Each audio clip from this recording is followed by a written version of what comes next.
ഇപ്പോൾ നമ്മൾ കേട്ടുകൊണ്ടിരിക്കുന്ന കഥ മഹാഭാരത കഥാമൃതം, മഹാഭാരത സംഗ്രഹം. എടുത്തിരിക്കുന്നതെന്ന് കള്ളച്ചൂതാണ്.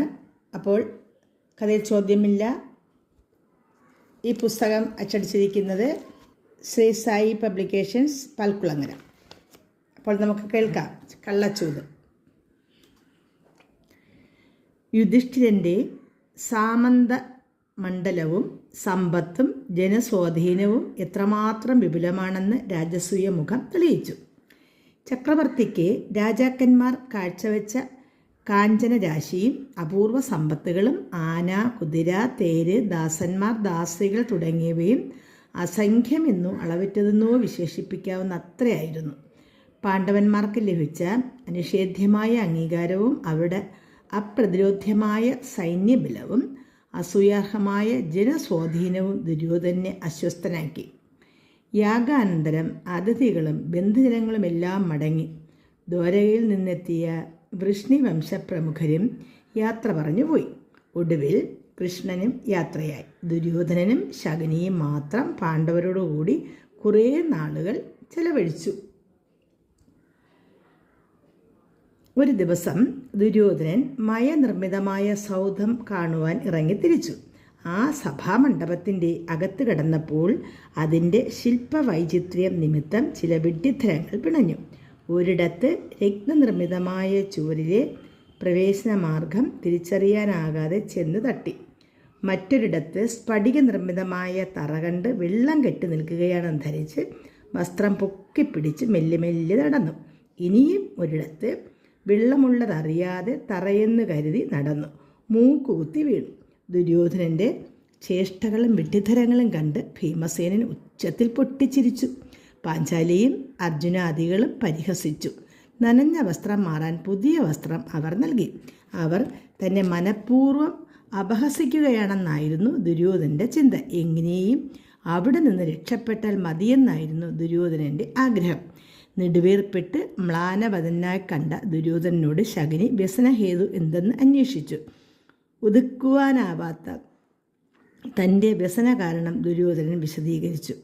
പാണ്ഡവന്മാരുടെ ഐശ്വര്യവും അഭിവൃദ്ധിയും ജനസ്വാധീനവും ചക്രവർത്തിപദവും തന്നെ വല്ലാതെ വേദനിപ്പിക്കുന്നു എന്ന് പറഞ്ഞു. അതിലേറെ സഭാമണ്ഡപത്തിൽ വെച്ച് ഭീമാർജുനന്മാരും പാഞ്ചാലിയും പൊട്ടിച്ചിരിച്ചു പരിഹസിച്ച് തനിക്ക് അസഹ്യമാണെന്ന് ദുര്യോധനൻ പറഞ്ഞു. ഒടുവിൽ ശകുനിയുടെ ചിന്തയ്ക്ക് വിഷയീഭവിക്കുവാൻ വേണ്ടി ഇത്രയും കൂടി വെളിപ്പെടുത്തി. കൃഷ്ണൻ ശിശുപാലനെ നിർഭയം വധിച്ചത് കണ്ടില്ലേ? ആരെങ്കിലും കൃഷ്ണനെ എതിർത്തുവോ? പാണ്ഡവ പ്രതാപം കണ്ട് രാജാക്കന്മാരെല്ലാം അസ്തപ്രജ്ഞരായിരുന്നു. അവർ നിർലജ്ജരായി വൈശ്യരെപ്പോലെ കാഴ്ചകളും കൊണ്ട് കെട്ടിക്കിടക്കുന്നു. ഈ നിലയ്ക്ക് ഇവരെ നാം എങ്ങനെയാണ് എതിർക്കുക? ശകുനി ദുര്യോധനെ സമാധാനിപ്പിക്കുവാൻ ശ്രമിച്ചു. ദുര്യോധന, യുധിഷ്ഠിരൻ മഹാഭാഗ്യവാനാണ്. ഈശ്വരേച്ഛയെ തടുക്കാൻ ആർക്കും കഴിയില്ല. നീ അവർക്കെതിരായിട്ട് എന്തെല്ലാം ചെയ്തു? എന്തെങ്കിലും സംഭവിച്ചുവോ? ഭാഗ്യമുള്ളവരെ ദ്രോഹിക്കുവാൻ സാധ്യമല്ല. അവർ പാഞ്ചാലി സ്വയംവരത്തിലൂടെ കരുത്തനായ ദ്രുപദനുമായി വേഴ്ചയിലായി. പിതൃസ്വത്ത് പ്രയാസമെന്നേ നേടി. കൃഷ്ണൻ്റെ സഹായത്തോടെ നാട് മുഴുവൻ കീഴടക്കി. അർജുനൻ ഗാണ്ഡീവം നേടി. മയനെ രക്ഷിച്ച് അവനെ പാട്ടിലാക്കി അനന്യലബ്ധമായ മായാസൗധം കരസ്ഥമാക്കി. എല്ലാം ഭാഗ്യം കൊണ്ട് മാത്രമാണ്. അവരോട് അസൂയപ്പെട്ടിട്ട് എന്ത് ഫലം? നിനക്ക് എന്താണൊരു കുറവ്? പ്രസിദ്ധരായ വില്ലാളി വീരന്മാർ നിനക്ക് സേനാനായകന്മാരായിട്ടുണ്ട്. ജയന്മാരായ അനുജന്മാരുണ്ട്. വേണ്ടത്ര ധനവും കൈവശമുണ്ട്. നീയും ഒരു അശ്വമേധം നടത്തുക. ലോകം മുഴുവൻ ചൊൽപ്പിടിക്കൽ ആക്കുക. ദുര്യോധനൻ പറഞ്ഞു. എല്ലാവരുടെയും സഹായത്തോടെ ഈ പാണ്ഡവരെ തന്നെ തോൽപ്പിച്ചാലെന്ത്? അവരെ തോൽപ്പിക്കാൻ കഴിഞ്ഞാൽ അനേകം രാജാക്കന്മാരും പാണ്ഡവരുടെ ധനസമ്പത്തും മായാസൗധവും എല്ലാം എനിക്ക് അധീനമാവുമല്ലോ. ശകുനി വിലക്കി. അവരെ ജയിക്കുകയോ? അത് ഓർക്കുവാൻ കൂടി വയ്യ. ആർക്കും അതാവില്ല. പിന്നെ വേണമെങ്കിൽ ജയിക്കുക. അതിനും ഒരു ഉപായമുണ്ട്. അതെങ്ങനെ? എന്താണ് ഉപായം? ദുര്യോധന ഉദ്യോഗത്തോടെ ചോദിച്ചു. ഒരേ ഒരു മാർഗമേയുള്ളൂ. ശകുനി അഭിപ്രായപ്പെട്ടു. കൗശലം കൊണ്ട് മാത്രമേ ഇവരെ ജയിക്കാനാകൂ. ദുര്യോധനൻ ശകുനിയുടെ വാക്കുകൾ ശ്രദ്ധയോടെ കേട്ടുനിന്നു. നീ യുധിഷ്ഠിരനെ ചൂതിനെ ക്ഷണിക്കുക. എനിക്ക് ചൂതുകളിയിൽ നല്ല സാമർഥ്യമുണ്ട്. ഞാൻ നിഷ്പ്രയാസം തോൽപ്പിക്കാം. പക്ഷേ ഇക്കാര്യത്തിന് നിന്റെ പിതാവിൻ്റെ അനുവാദം വാങ്ങണം. ഒരു യുദ്ധം കൂടാതെ പാണ്ഡവന്മാരെ തോൽപ്പിക്കുവാനും അവരുടെ സകല സമ്പത്തുകളും നേടുവാനും ഒരൊറ്റ മൂലി ദുര്യോധനന് ഇഷ്ടപ്പെട്ടു. ശകുനിയെയും കൂട്ടി ദുര്യോധനൻ ഒരു ദിവസം ധൃതരാഷ്ട്രരെ ചെന്ന് കണ്ടു. ശകുനി തന്നെ സംഭാഷണം ആരംഭിച്ചു. ദുര്യോധനൻ ഈയിടെ വല്ലാതെ ക്ഷീണിച്ചും വിളറിയും വെളുത്തുമിരിക്കുന്നു. അവിടെ നിന്ന് എന്താണ് ഇതിനെക്കുറിച്ചൊന്നും അന്വേഷിക്കാത്തത്? കണ്ണ് കണ്ടുകൂടാത്ത ധൃതരാഷ്ട്ര പൊടുന്നനെ പുത്രസ്നേഹത്താൽ അസ്വസ്ഥനായി. ദുര്യോധനൻ്റെ ദുഃഖമോ? ദുഃഖിക്കാൻ എന്താണ് കാരണം? അദ്ദേഹം ചോദിച്ചു. മകനെ, നിനക്കെന്താണ് ദുഃഖം? നിനക്ക് എന്താണൊരു കുറവ്? പറയൂ, നിന്റെ ദുഃഖകാരണം എന്നോട് പറയൂ. ദുര്യോധനൻ ദുഃഖത്തോടെ പറഞ്ഞു. പിതാവേ, പാണ്ഡവരുടെ അഭിവൃദ്ധി നേരിൽ കണ്ട് ഞാൻ അത്ഭുത സ്തബ്ധനായിപ്പോയി. ഭാരതമാകെ അവർക്ക് അധീനമായിരിക്കുന്നു. രാജാക്കന്മാർ അവർക്ക് കാഴ്ചദ്രവ്യങ്ങളുമായി കാത്തു നിൽക്കുന്നു. അവിടെ ധനം കുന്നുകൂടുന്നു. ആളുകൾ അവരെ പുകഴ്ത്തി പാടുന്നു. അതെല്ലാം കണ്ടിട്ട് എൻ്റെ ഹൃദയം തകർന്നുപോയി. എനിക്കത് സഹിക്കാൻ കഴിയുന്നില്ല. ഉടനെ ശകുനി ഇങ്ങനെ അഭിപ്രായപ്പെട്ടു. ഓഹോ, അതാണോ കാര്യം? പാണ്ഡവരുടെ ധനം അത്രയും അപഹരിക്കുവാൻ ഞാൻ ഉപായം പറയാം. നീ യുധിഷ്ഠിരനെ ചൂതിനി വിളിക്കൂ. അവന് ചൂതുവശമില്ല. വിളിച്ചാൽ വരാതിരിക്കുകയുമില്ല. വന്നാൽ ഞാൻ അവനെ പരാജയപ്പെടുത്തി അവൻ്റെ ധനം അത്രയും നിനക്ക് അധീനമാക്കി തരാം. ദുര്യോധനൻ പിതാവിനോട് അപേക്ഷിച്ചു. ശകുനി പറഞ്ഞത് കേട്ടില്ലയോ? അവിടുത്തെ അനുവാദമുണ്ടെങ്കിൽ യുധിഷ്ഠിരനെ തോൽപ്പിച്ച് അവരുടെ ധനം അത്രയും ഞാൻ നേടിക്കൊള്ളാം. ധൃതരാഷ്ട്രർ പറഞ്ഞു. വിതുരനുമായി ഞാൻ ആലോചിക്കട്ടെ. അയാൾ മഹാബുദ്ധിമാനും നമ്മോട് മമതയുള്ളവനുമാണ്.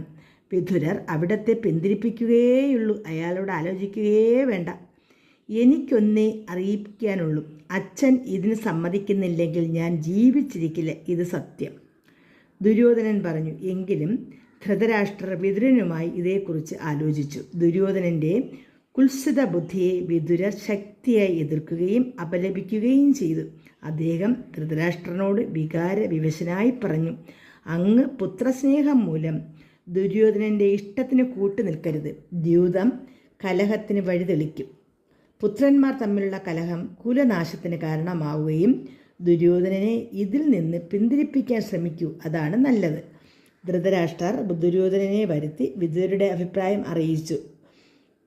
ഈ ദുഷ്ടബുദ്ധിയിൽ നിന്ന് പിന്തിരിയുവാൻ ഉപദേശിച്ചു. ധർമാത്മജൻ നിന്റെ സഹോദരനല്ലേ? അവൻ്റെ അഭിവൃദ്ധികൾ നീ അസൂയപ്പെടുകയല്ല, ആഹ്ലാദിക്കുകയാണ് വേണ്ടത്. നിനക്ക് എന്താണൊരു താഴ്ച? പരമ്പരയായി ലഭിച്ച രാജ്യമുണ്ട്.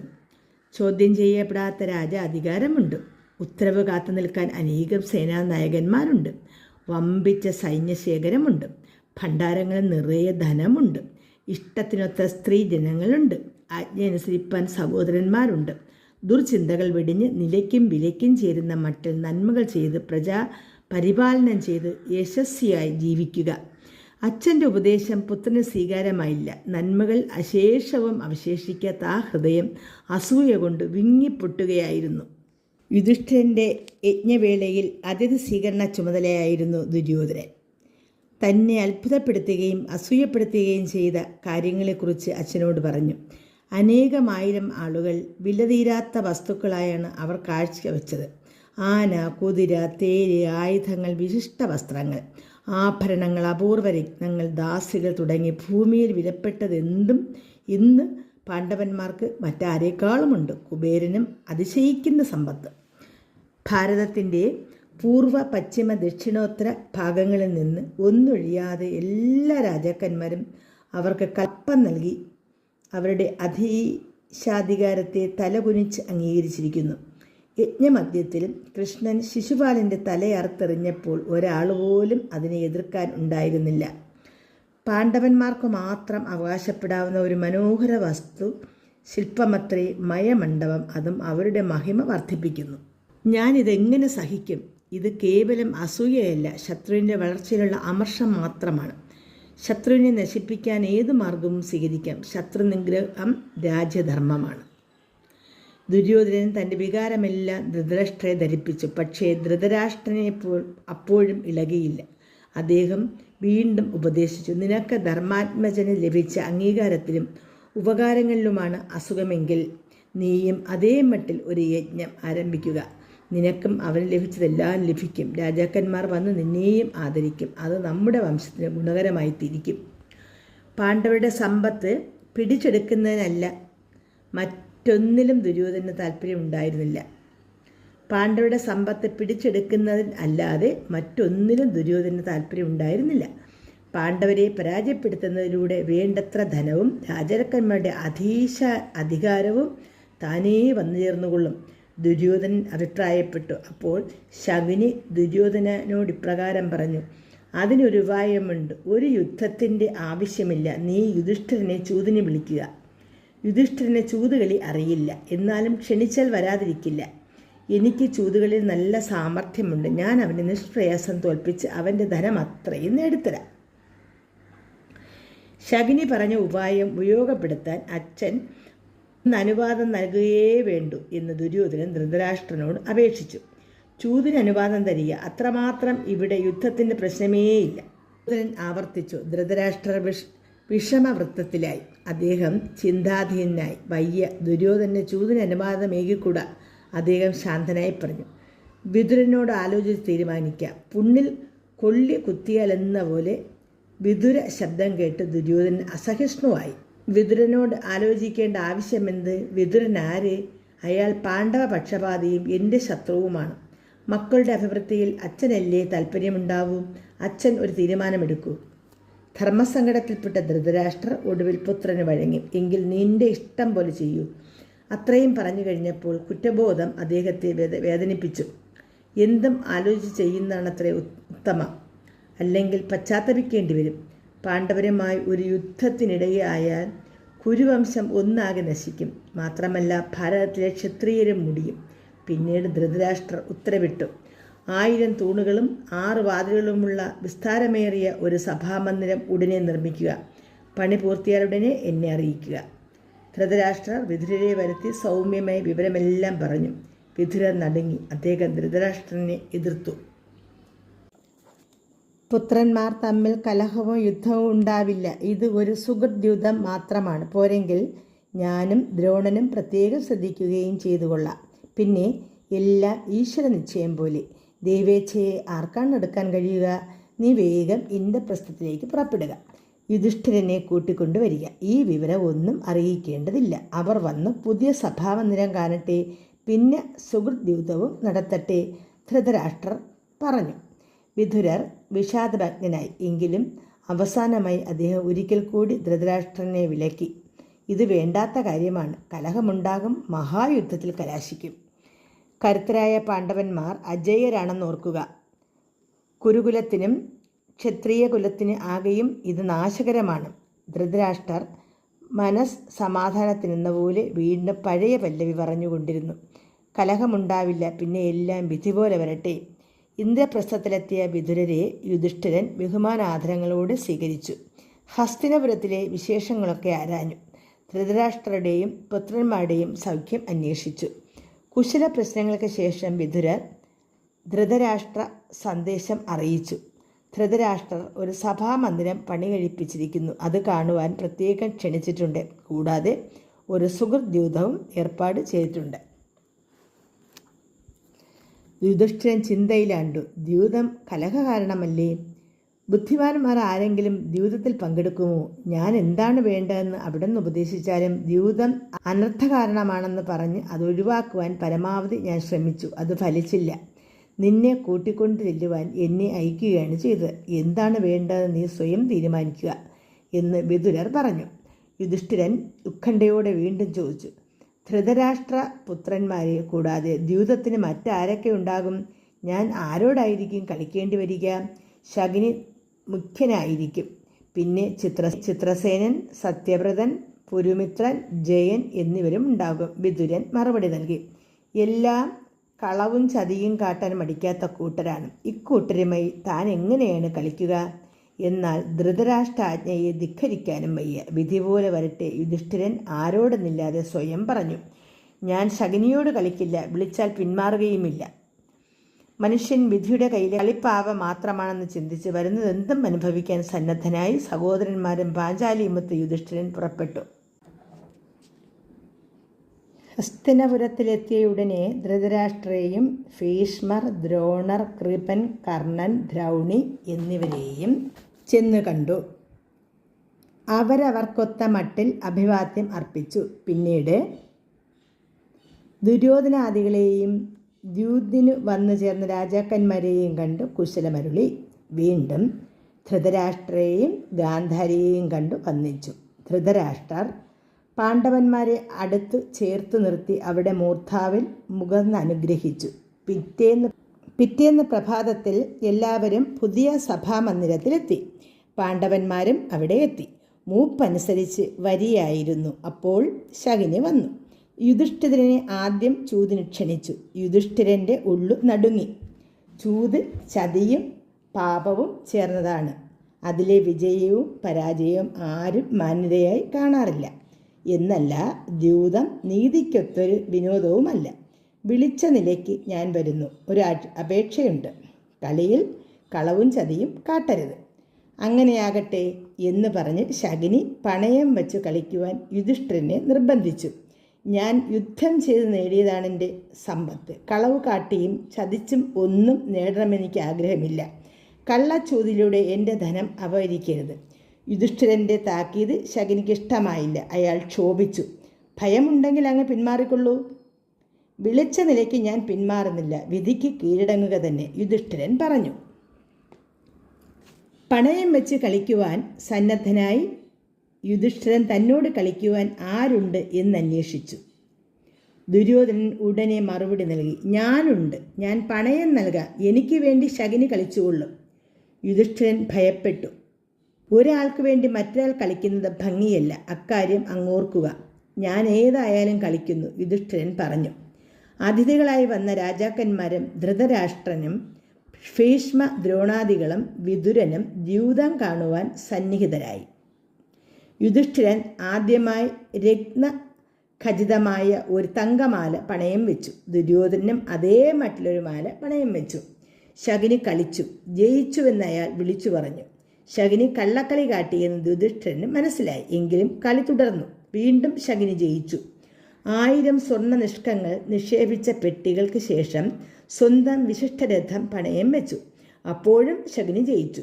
1000 അരമനദാസികളെ യുധിഷ്ഠിരൻ പണയം വെച്ചു. ആ കളിയിലും ശകുനി തന്നെ ജയിച്ചു. തുടർന്ന് ദാസന്മാരെയും മത്ത ഗജങ്ങളെയും അശ്വങ്ങളെയും തേരുകളും പണയം വെച്ചു. അസംഖ്യം പടയാളികളും തങ്കം നിക്ഷേപിച്ച കുട്ടുകങ്ങളും പിന്നീട് പണയം നൽകി. യുധിഷ്ഠിരൻ എല്ലാം നഷ്ടമായി. ശകുനി എല്ലാം നേടി. ദ്യൂതം സർവനഷ്ടത്തോളം എത്തിയപ്പോൾ വിതുരൻ കോപതാപങ്ങൾ സഹിക്കാനാവാതെ ചാടി എണീറ്റു. ധൃതരാഷ്ട്രനായി പ്രകാരം പറഞ്ഞു. മഹാരാജാവേ, ദുര്യോധനൻ വംശദ്രോഹിയാണ്. അവനൊരുവൻ നിമിത്തം അങ്ങും ഈ കുരുവംശം ഇതാ നശിക്കാൻ പോകുന്നു. പണം മോഹിച്ച് പാണ്ഡവരെ ദ്രോഹിക്കരുത്. ചതി പ്രയോഗിച്ച് അവരുടെ സമ്പത്ത് പിടിച്ചു പറിക്കരുത്. അവർ സടകുടഞ്ഞെണീറ്റാൽ അവരെ നേടിയിടുവാൻ ഇന്നീ ലോകത്തിൽ ആരുമുണ്ടാവില്ല. ദ്യൂതം കലഹത്തിലേ അവസാനിക്കൂ. അത് പാടില്ലെന്ന് ഞാൻ അങ്ങയെ പലവട്ടം ഉപദേശിച്ചതാണ്. അങ്ങത് ചെവിക്കൊള്ളാതെ ദുര്യോധനൻ്റെ ഹിതാനുവർത്തിയായി. ജനിച്ചപ്പോഴേ കുറുക്കനെപ്പോലെ ഓരിയിട്ട ഇവൻ കുല അന്തകനാണ്. ഇവനെ നശിപ്പിക്കണമെന്ന് അറിവുള്ളവർ ഉപദേശിച്ചിട്ടും അങ്ങത് ചെയ്തില്ല. വംശ രക്ഷയ്ക്കു വേണ്ടി അനേകം ക്ഷത്രിയ രാജാക്കന്മാരുടെ ജീവരക്ഷയ്ക്ക് വേണ്ടി ഇപ്പോഴെങ്കിലും ഈ ഭ്രാന്തനെ ഉപേക്ഷിക്കുക. അങ്ങതിന് തയ്യാറാകുന്നില്ലെങ്കിൽ കുരുവംശവും ഭാരതത്തിലൊട്ടാകെയുള്ള ക്ഷത്രിയ കുലങ്ങളും ഭൂമുഖത്തു നിന്നും എന്നേക്കുമായി ഉച്ചാടനം ചെയ്യപ്പെടും. കള്ളക്കളി കളിച്ച് പാണ്ഡുവിൻ്റെ സന്തതികളെ പെരുവഴിയിലാക്കുന്ന ഈ ശകുനിയെ ഇവിടെ നിന്ന് ആട്ടിയോടിക്കൂ. സർവസംഹാരകമായ ഈ ദ്യൂതം ഇവിടെ അവസാനിപ്പിക്കൂ. ദുര്യോധനൻ ചവിട്ടേറ്റ പാമ്പിനെ പോലെ 10 ഉയർത്തി ചീറിയെടുത്തു. അല്ലയോ വിതുര, നീ നിലവിട്ട് പെരുമാറുന്നു, നന്ദികേട് കാട്ടുന്നു.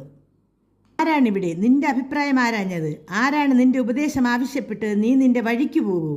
വിതുരൻ അപമാനഭാരത്തോടും വേദനയോടും കൂടി ദുര്യോധനോട് പറഞ്ഞു. ദുര്യോധന, ഞാൻ എപ്പോഴും ധൃതരാഷ്ട്രൻ്റെ നന്മയെ കരുതി മാത്രമേ എന്തും പറയുകയും പ്രവർത്തിക്കുകയുമുള്ളൂ. എൻ്റെ ജോലി പ്രിയം പറയുകയല്ല, അതിന് വല്ല പെണ്ണുങ്ങളെയും തേടുക. പഥ്യാപഥ്യം നോക്കാതെ സ്വാമിയുടെ ശ്രേയസ്സിന് വേണ്ടി സത്യം പറയുന്നവനാണ് യഥാർത്ഥ ഭൃത്യനും സുഹൃത്തും ബന്ധുവും. വിഷപ്പാമ്പിനെ നോവിക്കാതിരിക്കുക. ഞാനിപ്പോൾ ഇതേ പറയുന്നുള്ളൂ.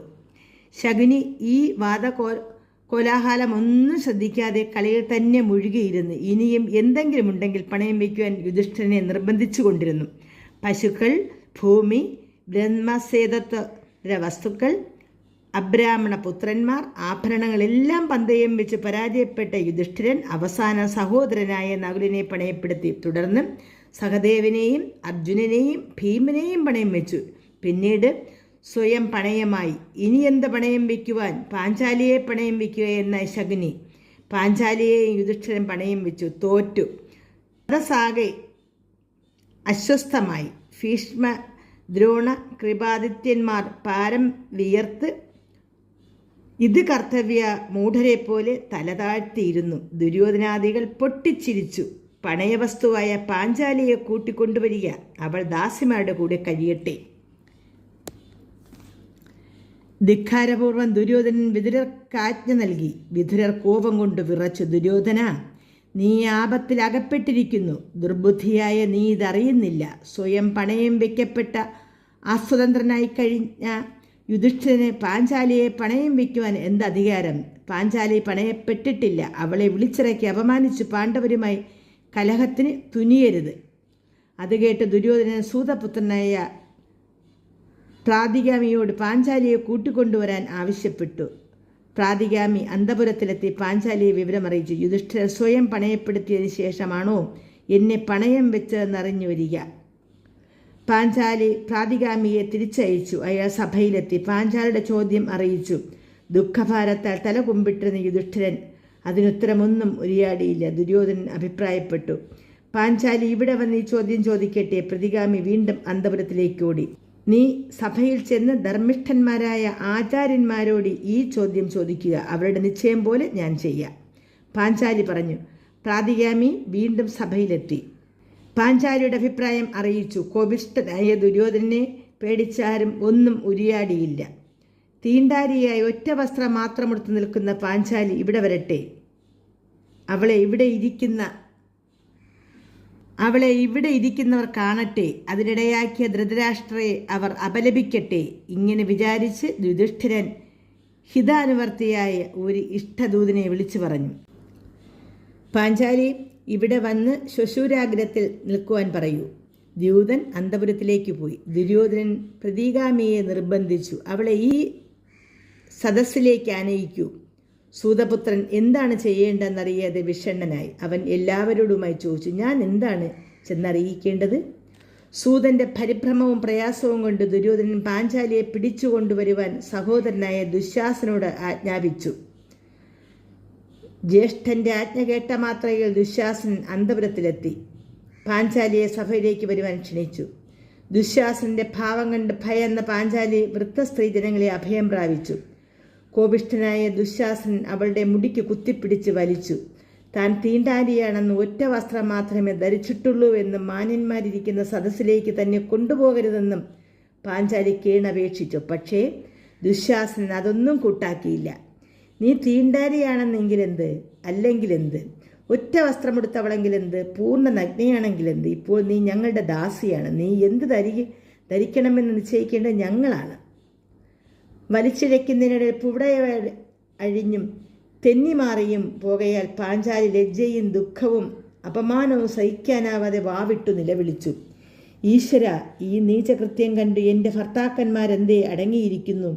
ഇവിടെ ഇരിക്കുന്ന മഹാന്മാരെന്തേ മൗനം പാലിക്കുന്നു? ഭീഷ്മനും ദ്രോണരും ധൃതരാഷ്ട്രം ഇത് കാണുന്നില്ലെന്നുണ്ടോ? കത്തുന്ന കണ്ണുകളോടെ അവൾ പാണ്ഡവന്മാരെ നോക്കി. പാണ്ഡവന്മാർ ഉരുകിത്തിളച്ചു. അത് കണ്ട് അവരെ ഒന്നുകൂടി ചുടിപ്പിക്കുവാൻ വേണ്ടി ദുശ്ശാസനൻ പാഞ്ചാലിയെ തൻ്റെ മെയ്യോട് ചേർത്ത് അലച്ചു പൊട്ടിച്ചിരിച്ചു. സഭാതലത്തിലിരുന്നവരെല്ലാം ലജ്ജിച്ചു തലതാഴ്ത്തി. ഭീമൻ താഴ്ന്ന ശബ്ദത്തിൽ പറഞ്ഞു, പാഞ്ചാലി, ധർമ്മത്തിൻ്റെ ഗതി അത്യന്തം സൂക്ഷ്മമാണ്. ഉടമസ്ഥ അവകാശമില്ലാത്തൊരുവനെ പണയം വയ്ക്കുവാൻ അവകാശമില്ല. നിന്നെ പണയപ്പെടുത്തുമ്പോൾ യുധിഷ്ഠിരൻ സ്വതന്ത്രനായിരുന്നില്ല. എന്നാൽ ഭാര്യ ഭർത്താവിന് അധീനയാണല്ലോ. ഭർത്താവായ യുധിഷ്ഠിരൻ തോൽവി സമ്മതിച്ചിരിക്കുന്ന നിലയ്ക്ക് ഭാര്യയും പണയമായി കഴിഞ്ഞു. ആ നിലയ്ക്ക് നികൃഷ്ടമായി നിന്റെ ചോദ്യത്തിനുത്തരം പറയാൻ പ്രയാസമാണ്. അത് കേട്ട് പാഞ്ചാലി പറഞ്ഞു, ധർമ്മനിഷ്ഠനായ യുധിഷ്ഠിരനെ ക്ഷണിച്ചുകൊണ്ടുവന്ന് ഇവർ ചതിക്കുകയായിരുന്നു. ചൂതറിയില്ലാത്തവൻ കള്ളച്ചൂതുകാരനോട് എന്തിന് കളിക്കാനൊരുങ്ങി? അതിലും കഷ്ടമായി. പുത്രന്മാരും സുഷുക്കളും ഉള്ളവർ ഇവിടെ ഉണ്ടല്ലോ. നിങ്ങൾ ആലോചിക്കൂ, ഇത് ചതിവല്ലേ? നീതിയാണോ? പാഞ്ചാലിയുടെ ദയനീയ അവസ്ഥയും നിസ്സഹായാവസ്ഥയും കണ്ട് മനംനൊന്ത ഭീമൻ ക്രൂദ്ധനായി യുധിഷ്ഠിരൻ്റെ നേരെ തിരിഞ്ഞു. അല്ലേ യുധിഷ്ഠിര, അങ്ങ് സർവസമ്പത്തുകളും ഞങ്ങളെ തന്നെയും പണയപ്പെടുത്തി കളിച്ചതിലും തോറ്റതിലും ഒട്ടും പരിഭവമില്ല, പരാതിയുമില്ല. എന്നാൽ കുലസ്ത്രീയായ പാഞ്ചാലിയെ പണയം വെച്ച് കളിച്ചത് ശരിയായില്ല. ആരും വീട്ടിലുള്ള ധൂർത്ത സ്ത്രീകളെപ്പോലും ഇമ്മട്ടിൽ നിർദ്ദയം ഇന്നോളം പണയപ്പെടുത്തി കേട്ടിട്ടില്ല. അഹങ്കാരികളായ ദുര്യോധനാദികൾ നിരപരാധിയായ പാഞ്ചാലിയെ ഉപദ്രവിക്കാൻ ഇടയാക്കിയ നിന്റെ 2 കൈയും ചുട്ടുകളയുകയാണ് വേണ്ടത് എന്നലറിക്കൊണ്ട് സഹദേവനോട് തീ കൊണ്ടുവരാൻ ആജ്ഞാപിച്ചു. കലി കൊണ്ടുറഞ്ഞ നിന്ന ഭീമനെ അർജുനൻ ധൃതിയിൽ തടഞ്ഞു. ഭീമ, അരുത്. ശത്രുക്കൾക്ക് ചിരിക്കാനിട കൊടുക്കരുത്. നീ എന്തേ ധർമ്മം മറക്കുന്നു? ജ്യേഷ്ഠനെ അനുസരിക്കുക. യുധിഷ്ഠിരൻ ഒരു തെറ്റും ചെയ്തിട്ടില്ല. ശകുനി ചൂതിന് ക്ഷണിച്ചു. ക്ഷാത്രധർമ്മമനുസരിച്ച് അദ്ദേഹം ആ ക്ഷണം സ്വീകരിച്ചു. അവർ കളവ് കാട്ടിയിട്ടും ചതിച്ചിട്ടും അദ്ദേഹത്തെ പരാജയപ്പെടുത്തി. അതിൽ അദ്ദേഹം നിരപരാധിയല്ലേ? ധർമ്മത്തിൽ നിന്ന് അണുമാത്രം വ്യതിചലിക്കാത്ത അദ്ദേഹത്തെക്കുറിച്ച് നാം അഭിമാനം കൊള്ളുകയല്ലേ വേണ്ടത്? ഭീമൻ ശാന്തനായി സ്വസ്ഥാനത്തിരുന്നു. ആ അവസരത്തിൽ കുരുകുമാരന്മാരുടെ കൂട്ടത്തിൽ നിന്ന് ധൃതരാഷ്ട്രപുത്രനും ദുര്യോധന സഹോദരനുമായ വികർണൻ ധാർമ്മിക രോഷത്തോടെ എണീറ്റ് നിന്നിപ്രകാരം പ്രസ്താവിച്ച, അല്ലയോ രാജാക്കന്മാരെ, നിങ്ങൾ പാഞ്ചാലിയുടെ ചോദ്യത്തിന് ഉത്തരം പറയാത്തത് എന്താണ്? ഭീഷ്മർക്കും വിദുരർക്കും ധൃതരാഷ്ട്രർക്കും നാവ് താണുപോയോ? ഭരദ്വാജനും കൃപരും ഈ ചോദ്യം കേട്ടില്ലെന്നുണ്ടോ? പറയൂ, നിങ്ങൾ പാഞ്ചാലിയുടെ ചോദ്യത്തിന് ഉത്തരം പറയൂ. നിശബ്ദമായി. ഒട്ടുനേരത്തേക്കാരും ഒന്നും ഉരിയാടിയില്ല. അതുകൊണ്ട് അസഹ്യതയോടെ ഇരുകരങ്ങളും കൂട്ടിത്തിരുമ്മിക്കൊണ്ട് വികർണൻ ഉച്ചത്തിൽ പറഞ്ഞു, ആരും ഒന്നും പറയുന്നില്ലയോ?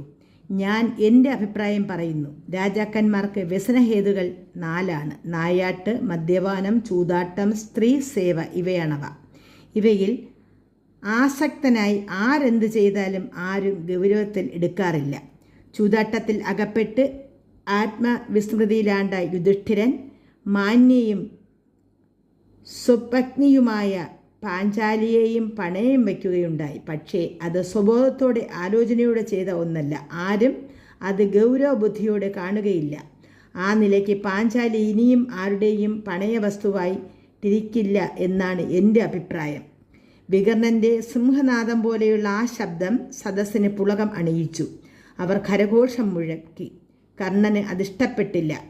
കുരുകുലത്തിൽപ്പെട്ടവൻ തന്നെ കുരുക്കൾക്കെതിരായി ന്യായം പറയുകയോ?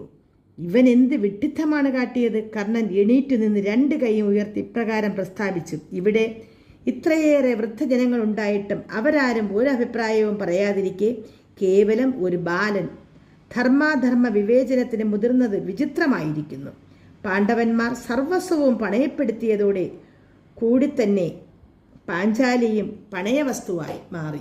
വികർണൻ കൽപ്പിച്ചതത്രയും മഹാവിഡ്ഢിത്തമാണ്.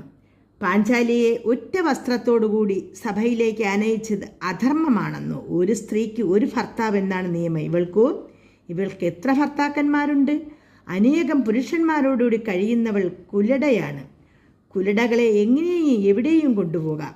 ദുശാസനന് നേരെ തിരിഞ്ഞു തുടർന്ന് പറഞ്ഞു, ദുശാസന, വികർണന്റെ പ്രസംഗം കേട്ട് നിൽക്കാതെ പാഞ്ചാലിയുടെയും പാണ്ഡവരുടെയും വസ്ത്രങ്ങൾ അഴിച്ചു വാങ്ങിക്കുക. കർണന്റെ അഭിപ്രായം കേട്ട മാത്രയിൽ പാണ്ഡവന്മാർ അവരുടെ ഉത്തരീയങ്ങൾ അഴിച്ച് തറയിൽ വെച്ചു. ദുശാസനൻ പാഞ്ചാലിയുടെ വസ്ത്രാഞ്ചലത്തിൽ കടന്നു പിടിച്ചഴിക്കുവാൻ ശ്രമിച്ചു. സംഭിതയായ പാഞ്ചാലി നിസ്സഹായയായി വാവിട്ട് ഉച്ചത്തിൽ നിലവിളിച്ചുകൊണ്ട് ഇപ്രകാരം പ്രാർത്ഥിച്ചു, ദ്വാരകാധിപനായ കൃഷ്ണ, എന്നെ ഈ ദുഷ്ടന്മാരിൽ നിന്നും രക്ഷിക്കണേ. ഹൃദയദ്രവീകരണക്ഷമമായ പാഞ്ചാലിയുടെ ദീനവിലാപം കൃഷ്ണൻ കേട്ടു. ഭഗവാൻ ആ ഭക്ത ദാസിയുടെ സഹായത്തിനെത്തി. ദുശാസനൻ ഉരിഞ്ഞുരിഞ്ഞ് കൂട്ടിയിട്ടും പാഞ്ചാലിയുടെ വസ്ത്രത്തിൻ്റെ ചുറ്റുകൾ തീർന്നില്ല. അത്ഭുതകരമായ ആ ദൃശ്യം കണ്ട് സഭാവാസികൾ അമ്പരന്നു. ദുശാസനൻ കുഴഞ്ഞ് തളർന്ന് ക്രോധാവിഷ്ടനായ ഭീമൻ ചാടി എണീറ്റു. സിംഹനാദത്തിൽ ഇങ്ങനെ പറഞ്ഞു, ഹേ രാജാക്കന്മാരെ, ഇന്നോളം ആരും ചെയ്തിട്ടില്ലാത്തതും ഇനി ആരും ചെയ്യാൻ ഇടയില്ലാത്തതുമായ ഒരു ഉഗ്രശപഥം ഞാനിതാ ചെയ്യുന്നു.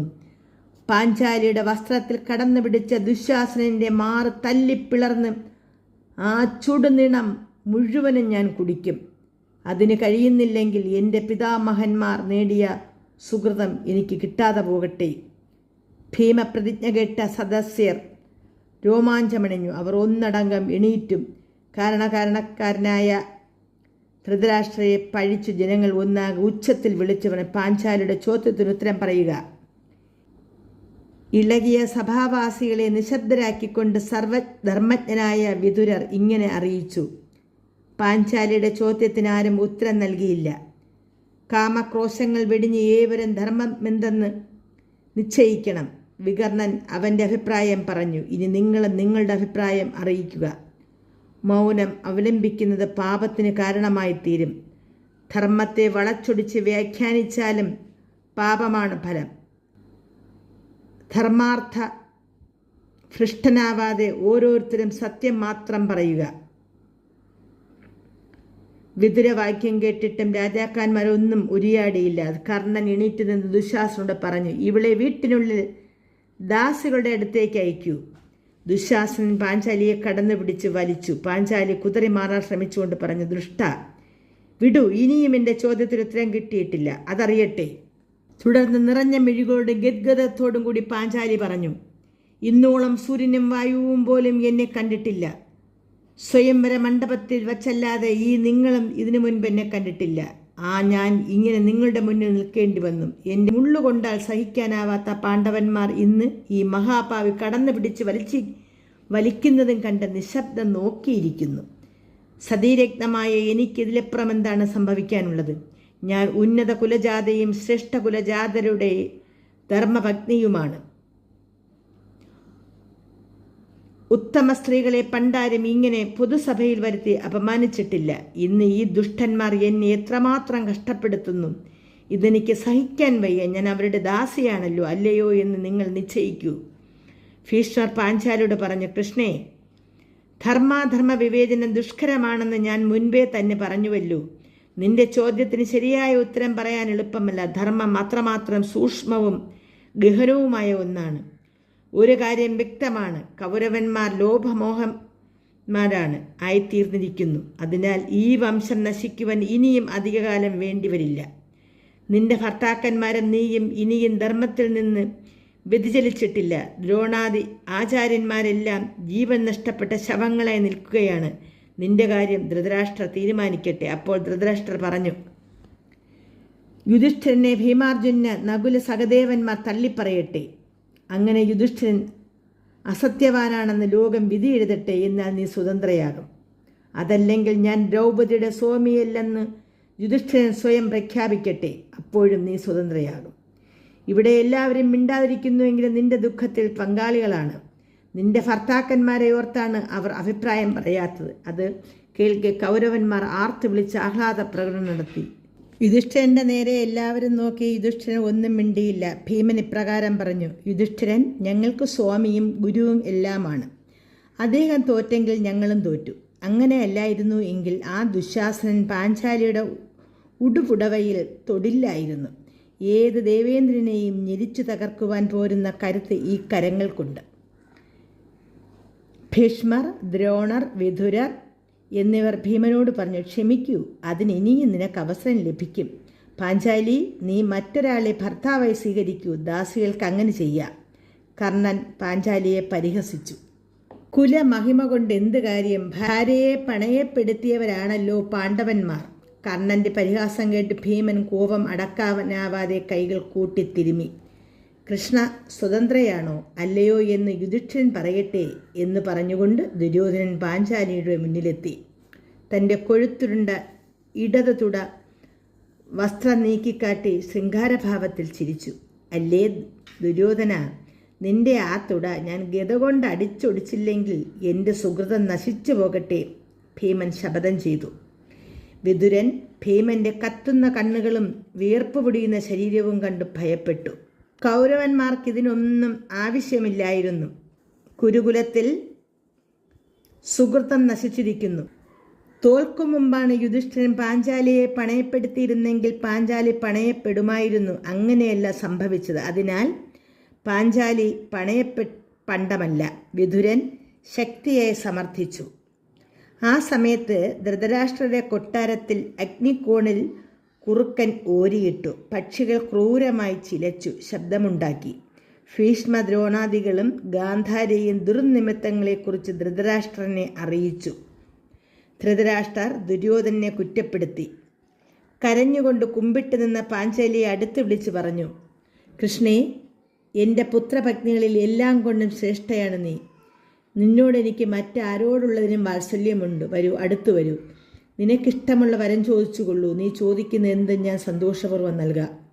പാഞ്ചാലി നെടുവീർപ്പിട്ടുകൊണ്ട് അന്യതയായി ആവശ്യപ്പെട്ടു. ധർമ്മിഷ്ഠനായ യുധിഷ്ഠിരനെ സ്വതന്ത്രനാക്കൂ. അത്രമാത്രമേ എനിക്ക് ആഗ്രഹമുള്ളൂ.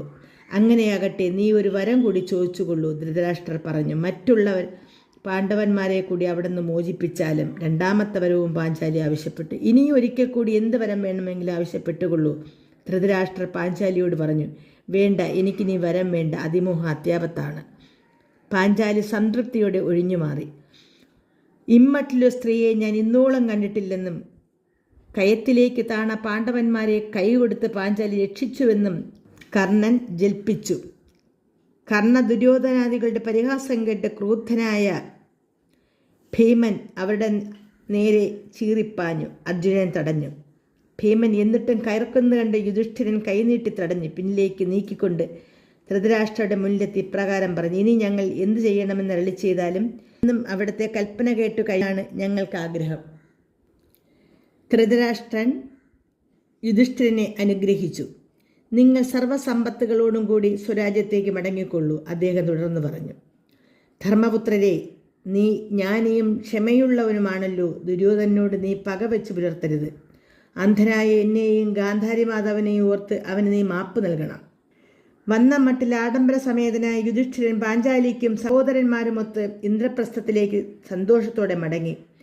പാണ്ഡവന്മാരെ സർവ്വസമ്പത്തോടും കൂടി സ്വതന്ത്രരാക്കി അയച്ചതിൽ ദുശാസന പ്രിയം തോന്നി. അയാൾ ജ്യേഷ്ഠനായ ദുര്യോധനെ കണ്ട് സങ്കടപ്പെട്ടു. നീ പാടുപെട്ട് നേടിയതല്ല ഈ കിഴവൻ നശിപ്പിച്ചു. അവിടെ ശത്രുത മാത്രം മിച്ചം. ദുര്യോധനൻ ശകുനിയുമായി ധൃതരാഷ്ട്രനെ സമീപിച്ചു. അച്ഛൻ ചെയ്തത് ഞങ്ങൾക്ക് ആപത്തായിത്തീരും. അവർക്ക് തീരാത്ത ശത്രുതയുണ്ട്. ശക്തി വർദ്ധിപ്പിച്ചുകൊണ്ട് അവർ മടങ്ങുമെന്ന് ഞങ്ങളെ നശിപ്പിക്കും. രക്ഷപ്പെടാൻ ഒരു വഴിയും ദുര്യോധനൻ നിർദ്ദേശിച്ചു. അവരെ ഒരിക്കൽ കൂടി ചൂതിന് ക്ഷണിക്കുക. തോൽക്കുന്നവർ 12 വനവാസം ചെയ്യണമെന്നും വ്യവസ്ഥ ചെയ്യുക. 1 വർഷം ജനമധ്യത്തിൽ അജ്ഞാതവാസവും ചെയ്യട്ടെ. കണ്ടുപിടിക്കപ്പെട്ടാൽ വീണ്ടും 12 വനവാസം. ഈ വ്യവസ്ഥയിൽ കളിക്കുക.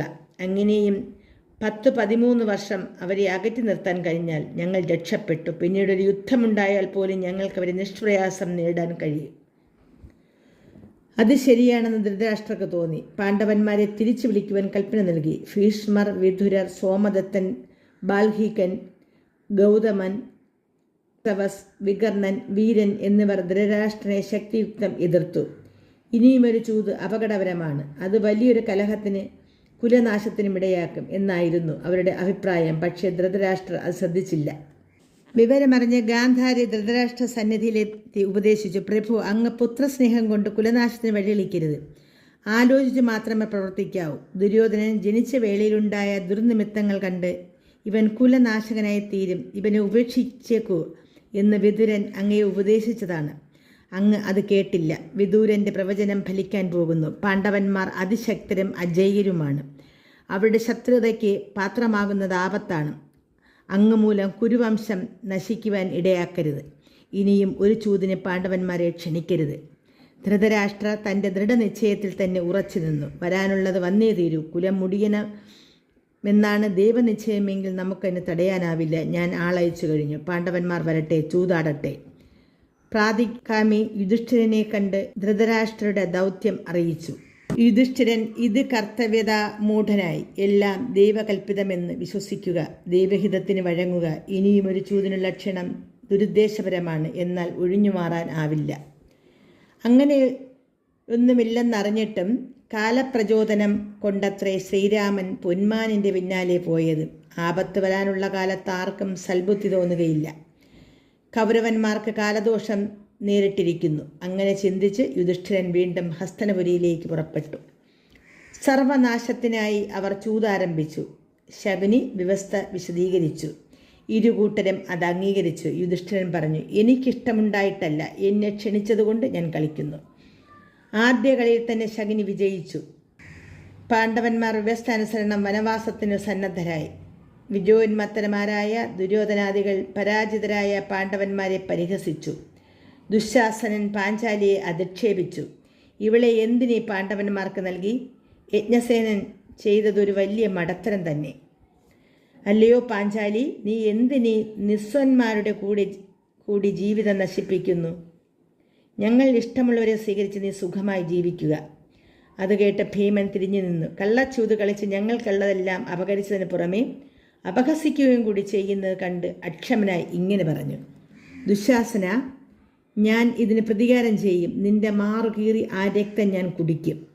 ദുര്യോധന, നീ അഹങ്കരിക്കണ്ട, നിന്നെ ഞാൻ വധിക്കും. കർണനെ അർജുനൻ വധിക്കും, ശകുനിയെ വധിക്കും. അങ്ങനെ നിങ്ങളോട് പ്രതികാരം ചെയ്യും, സൂക്ഷിച്ചുകൊള്ളൂ. അർജുനനും സഹദേവനും നകുലനും കൗരവന്മാരും ശകുനിയെയും വധിച്ചു പകരം വീട്ടുമെന്ന് പ്രതിജ്ഞ ചെയ്തു. ധൃതരാഷ്ട്രനോടും ഭീഷ്മ ദ്രോണാദികളോടും യൂത്സു സജ്ഞയൻ തുടങ്ങിയ സഭാവാസികളോടും യാത്ര പറഞ്ഞു. യുധിഷ്ഠിരനും സഹോദരന്മാരും പാഞ്ചാലിയും വനവാസത്തിന് പുറപ്പെടാൻ തയ്യാറായി. കുന്തിയെ കാട്ടിലേക്ക് അയക്കുന്നത് ശരിയല്ലെന്നും തന്നോടൊത്ത് കുന്തിയെ താമസിപ്പിച്ചു കൊള്ളാമെന്നും വിതുരൻ അഭിപ്രായപ്പെട്ടു. പാണ്ഡവന്മാർ വിതുരൻ്റെ നിർദ്ദേശം അംഗീകരിച്ച് അമ്മയോടുള്ള യാത്ര പറഞ്ഞു. പാഞ്ചാലി വിതുമ്പിക്കരഞ്ഞുകൊണ്ട് കുന്തിയെ നമസ്കരിച്ച് യാത്ര ചോദിച്ചു. ഇളയവനായ സഹദേവനെ പ്രത്യേകം ശ്രദ്ധിച്ചു കൊള്ളണമെന്ന് പറഞ്ഞ് കുന്തി പാഞ്ചാലിക്ക് മംഗളം നേർന്നു. വസ്ത്രത്താൽ തല മൂടിക്കൊണ്ട് യുധിഷ്ഠിരനും പിന്നാലെ അഴിഞ്ഞു വീണ മുടിയിൽ മുഖം മറച്ച് ദീനദീനം കരഞ്ഞുകൊണ്ട് പാഞ്ചാലിയും കോട്ടവാതിൽ കടന്നു. അവർക്ക് പിന്നാലെ ഇരു കൈകളും നീർത്തി മൂച്ചു പിരിച്ചുകൊണ്ട് ഭീമൻ മണൽ വാരി എറിഞ്ഞുകൊണ്ട് അർജുനനും കൂടെ മുഖം തുടച്ചുകൊണ്ട് സഹദേവനും മേലാകെ പൊടിവാരി പൂശിക്കൊണ്ട് നകുലനും നടന്നു. പാണ്ഡവന്മാർ പോയതിനു ശേഷം അസ്വസ്ഥചിത്തനായി തീർന്ന ധൃതരാഷ്ട്രർ വിതുരനെയും സഞ്ജയനെയും വരുത്തി കാര്യവിചാരം നടത്തി. താൻ ചെയ്ത തെറ്റിനെക്കുറിച്ചും അതിൻ്റെ ഭവിഷ്യത്തിനെക്കുറിച്ചും ചിന്തിച്ച അദ്ദേഹം അതിയായി ദുഃഖിച്ചു. വിഡ്ഢിയായ ഞാൻ പുത്രവാത്സല്യം കൊണ്ട് വിദൂരോപദേശം ചെവിക്കൊണ്ടില്ല. ധൃതരാഷ്ട്രർ പശ്ചാത്താപ ഭരിതനായി സഞ്ജയനോട് സങ്കടപ്പെട്ടു. അങ്ങനെ പാണ്ഡവന്മാർ 12 വർഷം വനവാസത്തിന് പോകേണ്ട സാഹചര്യമാണ് ഇപ്പോൾ നമ്മൾ കേട്ടത്. അപ്പോൾ കഥ എല്ലാവർക്കും ഇഷ്ടപ്പെട്ടെന്ന് വിശ്വസിക്കുന്നു. അപ്പോൾ എല്ലാവർക്കും നമസ്കാരം.